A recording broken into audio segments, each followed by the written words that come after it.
Ratheesh big boss വീട്ടിൽ നിന്ന് പുറത്താകണം എന്നാണ് ഇപ്പോൾ ബിഗ് ബോസ് വീട്ടിലെ എല്ലാ മത്സരാർത്ഥികളും ആഗ്രഹിച്ചുകൊണ്ടിരിക്കുന്നത്. ഒരു ഗസ്റ്റായി വന്ന് നിന്നുകൊണ്ട് വീട്ടിൽ ചൊറിയൻ സ്വഭാവം കാണിക്കുന്നു, വീട്ടിൽ വഴക്കുണ്ടാക്കുന്നു എന്നൊരു തോന്നലാണ് ബിഗ് ബോസ് വീട്ടിലെ എല്ലാവർക്കും ഇടയിൽ ഇപ്പോൾ രൂപപ്പെട്ടിരിക്കുന്നത്.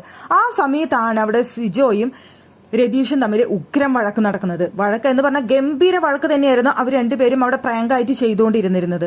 അപ്പോൾ ഇവർ തന്നെ ഇത് തുടങ്ങുന്നതിന് മുമ്പ് ബിഗ് ബോസിനോട് പറഞ്ഞിരുന്നു, ഞങ്ങൾ ഓവറായി എന്ന് തോന്നിക്കഴിഞ്ഞാൽ ഞങ്ങളെ കൺഫ്യൂഷൻ റൂമിലേക്ക് വിളിക്കണമെന്ന് ബിഗ് ബോസിനോട് തന്നെ പറഞ്ഞിരുന്നു.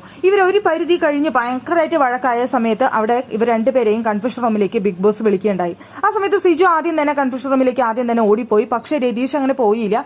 രതീഷ് എല്ലാവരോടും യാത്ര പറയാൻ നിൽക്കായിരുന്നു. ചിലപ്പോൾ ഞാൻ ഇനി തിരിച്ചു വന്നെന്ന് വരില്ല, അപ്പൊ എല്ലാവരോടും യാത്ര എന്ന് പറഞ്ഞുകൊണ്ട് എല്ലാവർക്കും ഷെയ്ക്കൻഡ് ഒക്കെ കൊടുത്ത് യാത്ര പറഞ്ഞിട്ട് പോകുന്നതാണ് രതീഷിനെ നമ്മൾ കണ്ടത്. പോകുന്ന സമയത്ത് അപ്സരയും ഗബ്രിയും അവിടെ ഇരിപ്പുണ്ട്. ആ കൺഫ്യൂഷൻ റൂമിന്റെ ഡോറിന്റെ അവിടെ വന്നിട്ട് ഇരിപ്പുണ്ട് അപ്സരയും ഗബ്രി ഇരിക്കുന്ന സമയത്ത് അവർ രണ്ടുപേരും കളിയാക്കിയെ കൊണ്ട് ചിരിക്കുന്നുണ്ടായിരുന്നു. അപ്സരയാണെങ്കിലും ഗബ്രി ആണെന്നുണ്ടെങ്കിലും ഇനി തിരിച്ചു വരില്ല എന്ന് പറഞ്ഞുകൊണ്ടാണല്ലോ പോകുന്നത്. പൊക്കോ എന്ന് പറഞ്ഞുകൊണ്ട് അപ്സരയാണെങ്കിലും ഗബ്രി ആണെങ്കിലും ഇരുന്ന് ചിരിച്ചുകൊണ്ട് പറയുന്നുണ്ടായിരുന്നു. അപ്പൊ ആ സമയത്ത് അവിടെ രതീഷ് പറയുന്നുണ്ടല്ല, ഇനി ഞാൻ തിരിച്ചു വന്നില്ലെങ്കിലോ എന്ന് വിചാരിച്ച് യാത്ര പറഞ്ഞതാണ് എന്ന് പറഞ്ഞുകൊണ്ടാണ് രതീഷ് അവിടെ നിന്ന് പോയത്. എന്തായാലും അപ്സരയ്ക്കാണെങ്കിലും ഗബ്രിക്കാണെങ്കിലും എല്ലാവർക്കും ആണെന്നുണ്ടെങ്കിലും രതീഷ് ആ വീട്ടിൽ നിന്ന് പോകണമെന്നാണ് നിലവിലെ ഇപ്പോഴത്തെ ആഗ്രഹം.